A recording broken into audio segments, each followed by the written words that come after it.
किस बात का डर है? सरकार जनता की नौकर होती है, ये बात समझ लीजिए। किस बात का डर है आप लोगों को?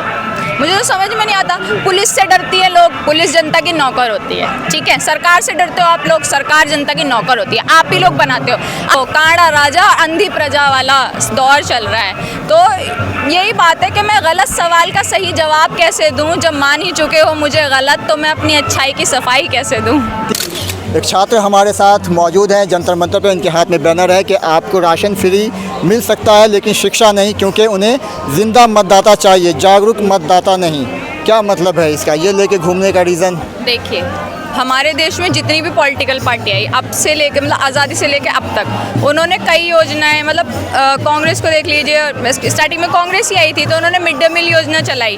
वो खाने के लिए दे रहे थे, लेकिन शर्त क्या थी उनकी कि आप स्कूल आओगे तो खाने के लिए मिलेगा। लेकिन ये सरकार क्या कह रही है? आप घर बैठो, राशन ले लो, राशन खाओ, जिंदा रहो, हमें वोट डालने आ जाओ, बिना कुछ सोचे समझे। क्योंकि खा पी के इंसान का ब्रेन वर्क नहीं कर सकता। बट अगर वो शिक्षित हो जाएंगे तो उन्हें राशन की तो ज़रूरत ही नहीं पड़ेगी। वो सरकार से सवाल पूछने लायक हो जाएंगे। और इन्हें सवाल पूछने वाली जनता नहीं चाहिए, इन्हें जिंदा और अंधी जनता चाहिए।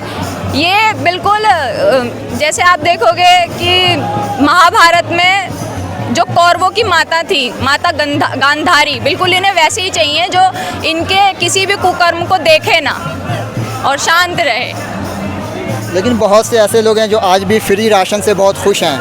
और हमारे माननीय प्रधानमंत्री ने कहा भी था कि हमने आपकी बात सुनी है और अब हम उसना की जगह अरवा चावल देंगे। बहुत सारे लोग वो 5 किलो राशन पाके आज भी बहुत खुश हैं, बोलते हैं कि देश में सब कुछ सही है, कुछ खराबी नहीं है। देखिए, उनके लिए कुछ कहना चाहेंगे? बिल्कुल, मैं उनसे ये कहना चाहूँगी, अगर आप एजुकेटेड हो और आप अपने एजुकेशन के बल पे आपको फॉरेन कंट्री भी चांस मिल जाएगी, या आप अपनी कंट्री में भी अपना बिजनेस डेवलप कर सकते हो। आपका एक डेवलपिंग माइंड होगा, आपके पास एजुकेशन होगी, आप सीए, डॉक्टर कुछ बनोगे। जब आप लाख रुपए महीने के कमाओगे तब भी क्या आप ये कहोगे कि मुझे फ्री का राशन चाहिए? मैं फ्री की राशन की लाइन में लग के आपने कभी महसूस किया हो कितनी लंबी लंबी लाइन मिलती है? अगर 20-25 लोग लगे हैं तो 10 को राशन मिल पाता है, कई बार ख़त्म भी हो जाता है, नहीं भी मिलता है। तो क्या जब भी आप लाख रुपये एजुकेटेड होने के बाद जब आप लाख रुपये महीने के कमाओगे तब भी आप ऐसी बात कहोगे?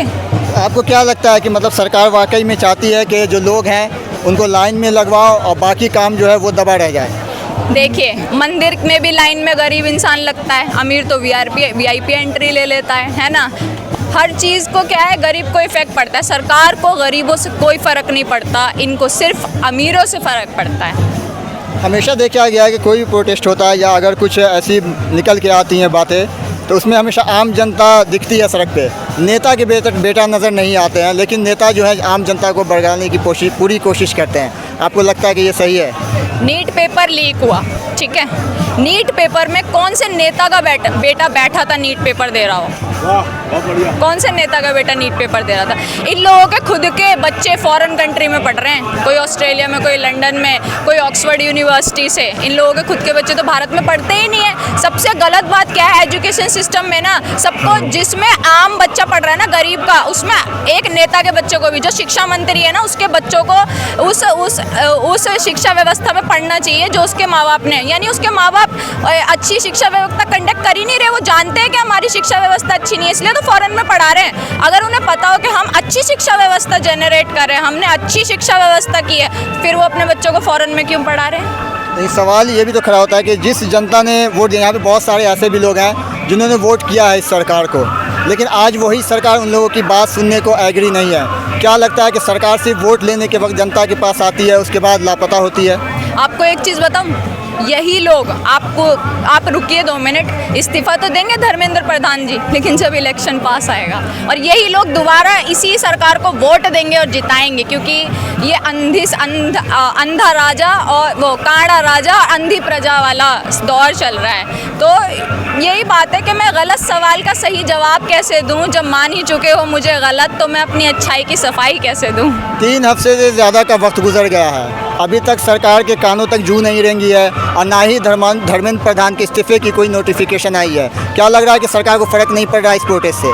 सरकार को फ़र्क तो बहुत पड़ रहा है, लेकिन अगर वो इतना सा भी दिखा देगी ना कि हमें फ़र्क पड़ रहा है। अभी देखिए आप, सरकार को फ़र्क क्यों नहीं पड़ा। मोदी जी अभी 9 जुलाई को या जून को गए थे, 9 तारीख को फॉरेन कंट्री में किसी में, तो वहाँ मोदी गो बैक होम का नारे लग रहे थे। यानी फॉरेन कंट्री के लोग बायकॉट कर रहे हैं हमारे प्रधानमंत्री को। इंटरनेशनल लेवल पे हमारा ये प्रोटेस्ट पहुंच चुका है। आप कह रहे हो उन्हें फ़र्क नहीं पड़ रहा। फॉरेनर लोग हमारे लिए कह रहे हैं, उनके अगेंस्ट खड़े हो रहे हैं। वो कह रहे हैं कि ह्यूमन राइट्स के खिलाफ हैं, ह्यूमन राइट्स के दुश्मन है प्रधानमंत्री मोदी। उन्होंने इस चीज़ का भी नारा लगाया कि, लेकिन देखा जाए तो स्ट्रीम मीडिया जो है मेन, उन्होंने ऑडिटोरियम का वीडियो तो दिखाया कि मोदी जी के पास बहुत ज़्यादा भीड़ है, लेकिन जो गो बैक के नारे लग रहे थे बाहर में, वो नहीं दिखाया गया।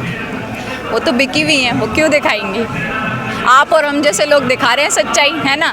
और उनके दिखाने से ना हमें कोई फ़र्क नहीं पड़ता। देखिए पॉलिटिक्स 2 तरीके की होती हैं। एक होती है जो आप टीवी पे देख रहे हो, होती है ग्राउंड लेवल की। अब जो हमारी टक्कर है ना, वो आमने सामने की है, ग्राउंड लेवल की है। इसीलिए मेरा ये हर किसी से वो है कि अपने आसपास के लोगों को आप समझाएं। मीडिया नहीं दिखा रही, आप अपने आसपास के लोगों को अपने फ़ोन से दिखाएं, पोस्टर के ज़रिए दिखाएं। जैसे मैं पोस्टर के ज़रिए लोगों को सच दिखा रही हूँ। मुँह से बताएं, बोल नहीं सकते लिख के बताओ, लिख नहीं सकते इशारों से बताओ, इशारों से भी नहीं बता सकते तो खुद साथ देने खड़े हो जाओ।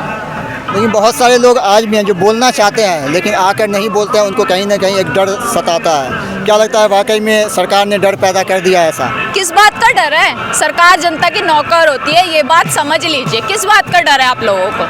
मुझे तो समझ में नहीं आता। पुलिस से डरती है लोग, पुलिस जनता की नौकर होती है, ठीक है। सरकार से डरते हो आप लोग, सरकार जनता की नौकर होती है। आप ही लोग बनाते हो। आप लोगों को डर लग रहा है, कोई तकलीफ है, कोई मुद्दा है, आप वोट मत दो, वोट मत दो, किसी को वोट मत दो, नॉन वोट डाल के आओ। दिखा दो सरकार को कि हम किसी सरकार के मोहताज नहीं हैं, हम किसी के मोहताज नहीं हैं। हमने अंग्रेज़ों को भी भगाया था और हम किसी को भी भगा सकते हैं अपने देश के लिए। हम अपने देश के सगे हैं, हम किसी सरकार के नहीं हैं, हम अपने देश के हैं। आखिरी सवाल आपसे कि अगर शिक्षा मंत्री धर्मेंद्र प्रधान से आपको कोई एक सवाल पूछना हो तो क्या पूछेंगे? मैं तो यही कहूँगी कि आप कितने पढ़े लिखे हो और आप अपने बच्चों को फॉरेन में क्यों पढ़ा रहे हो। आप तो कह रहे हो शिक्षा व्यवस्था में कोई प्रॉब्लम नहीं है, बहुत अच्छी शिक्षा व्यवस्था है। इतनी अच्छी शिक्षा व्यवस्था छोड़ के बेकार शिक्षा व्यवस्था में क्यों पढ़ा रहे हो फॉरेन कंट्री में? विदेशी संस्कार क्यों दे रहे हो? आप सनातन की बात करते हो तो विदेशों में तो सनातन नहीं है। आप अपने देश में भारतीय संस्कृति की बात करते हो। भारतीय संस्कृति अपने बच्चों को पढ़ाओ, भारत में रखो। भारत की मिट्टी से क्यों दूर रखा है आपने?